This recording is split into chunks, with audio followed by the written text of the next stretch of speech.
di atas 2 tahun itu sebenarnya sudah tidak wajib mengkonsumsi susu. Yang penting atau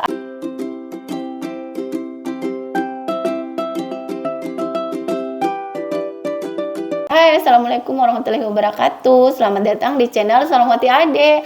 Alhamdulillah ketemu lagi video berikutnya ya. Jadi ini part berikutnya. Nah, sebelumnya saya sudah mereview susu formula, perbandingan antara susu si A dan susu B. Kalian boleh nonton semua video-video saya mereview satu-satu maupun membandingkan susu formula yang banyak dikonsumsi oleh anak kita atau mungkin ada yang dikonsumsi oleh anak kalian salah satunya ya. Nah, teman-teman, perlu kita ketahui ya bahwa mencari susu formula memang adalah hal yang sangat sulit ya. Jadi kadang anak kita sudah dibelikan susu formula yang mahal, kita sudah mengeluarkan budget yang banyak, kemudian kita yakin nih susu ini bagus, harganya mahal, kita lihat kandungan gizinya itu juga lumayan lengkap, dan tapi ternyata anak kita tidak cocok ya teman-teman, bahkan mengalami diare maupun muntah. Nah itu kan pasti kita jadi bingung ya, bahwa susu yang mana lagi nih susu mana lagi yang harus kita berikan. Nah, buat kalian yang punya pengalaman seperti yang saya ceritakan, kalian boleh komen anak kalian mengkonsumsi susu apa, kemudian efeknya apa. Nah, boleh komen ya agar yang lain bisa membaca, kemudian bisa melihat serta memperbandingkan bahwa susu ini mungkin ada saran yang kalian bisa berikan tentang susu yang bagus untuk dikonsumsi anak kita. Nah teman-teman, bicara masalah susu itu bervariasi ya, banyak sekali. Contohnya merek Morinaga, bisa lihat susu Morinaga ada apa saja, ting. Nah itu banyak sekali ya susu Morinaga, dan harganya bervarian mulai dari harga 30 ribuan sampai harga yang ratusan ya. Nah itu ada banyak sekali. Kemudian ada Trisia, ada SGM pun juga bervariasi, kalian bisa lihat. Nah SGM itu juga lengkap, bahkan SGM family, kemudian SGM ibu hamil itu juga lengkap ya. Nah kemudian ada dan banyak lah. Kemudian ada tipe-tipe jenis susu juga ada banyak. Misalnya susu yang khusus ya, jadi khusus untuk anak prematur itu ada ya seperti ini ya. Susunya ini ada bermacam-macam. Nah kemudian ada susu untuk menaikkan berat badan anak, itu ada banyak juga ya. Harganya pun bervariasi, bahkan ada harga yang sampai 500, bahkan sampai ada yang 800 ya per satu kalengnya. Nah kemudian yang itulah kita dapat mengeluarkan budget berapapun demi untuk kesehatan anak kita. Nah pertanyaannya adalah ketika kita memberikan anak kita susu formula, kita pikir sudah bagus, ternyata tidak cocok. Nah itu pasti kita bingung, harus bagaimana, harus susu apa.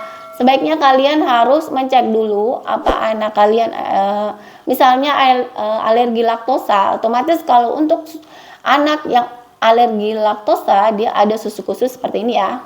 Nah ini susunya untuk susu yang anak alergi sama laktosa. Kemudian itu ada susu kedelai juga. Nah itu bermacam-macam ya. Jadi pastikan anak kita cocok dengan susu yang kita berikan, dan jangan coba-coba memaksakan. Jika terjadi misalnya kita ini misalnya karena mungkin perasaan ya, kita sudah beli susu, sudah beli mahal, kemudian sudah kita pikir vitaminnya bagus, proteinnya bagus, misalnya kita kalsium, misalnya kita sudah gizinya itu kita lihat sudah lengkap ya, kemudian kita paksakan berikan, padahal kita diare, kemudian muntah, pupnya keras atau pupnya berwarna, karena kita tidak tega dengan uang kita yang kita keluarkan, kita tetap memaksakan dengan alibi ini loh susu bagus gitu ya. Itu jangan pernah kalian lakukan, dan itu sangat berbahaya ya, dan itu sangat berbahaya. Jadi jangan pernah berpikir bahwa kita sudah beli susu yang bagus, kita sudah lihat menurut pemikiran kita bahwa gizinya ini sudah lengkap dan cukup. Kita tidak boleh memaksakan ketika anak kita benar-benar tidak cukup. Itu warning ya, tidak boleh untuk kita paksakan. Kalau misalnya anak kita lebih cocok dengan susu yang agak murah, misalnya yang harga 20 ribuan atau harga yang 30 ribuan sekarang ada ya, dalam kemasan yang 200 gram itu ada harganya 30 ribuan. Itu kita berikan aja, enggak apa-apa. Selama anak kita mau mengkonsumsinya. Dan pada sebenarnya dari beberapa dokter itu mengatakan bahwa atau praktisi ahli kesehatan gizi bahwa anak di atas 2 tahun itu sebenarnya sudah tidak wajib mengkonsumsi susu. Yang penting adalah itu harus makan yang banyak dengan banyak tingkatan protein seperti protein hewani. Misalnya kalau dia alergi hewani, kita bisa memberikan dia kayak tahu, kedelai, kemudian sayur-sayuran dan buah-buahan serta karbohidrat tinggi seperti nasi, jagung, kemudian mungkin gandum ya, tapi kalau anak kecil tidak jarang ya memakan gandum, sereal lebih tepatnya ya. Nah, itu penting ya untuk kita berikan, jadi tetap untuk menjaga anak kita. Jadi jangan berpatokan bahwa susu satu-satunya adalah nutrisi yang harus kita berikan ke anak kita, itu jangan pernah ya berpatokan seperti itu. Tetap memberikan makanan yang terbaik dengan gizi. Bahkan telur pun, 1 telur setiap hari atau satu telur pun setiap hari itu diwajibkan untuk diberikan kepada anak ya, karena itu sudah mengandung protein. Kemudian tambah nasi itu karbohidrat, dan jangan menambahkan mie. Jadi mie sangat tidak bagus untuk kesehatan, kecuali mie yang dibuat sendiri dari bahan makanan yang kita buat sendiri ya.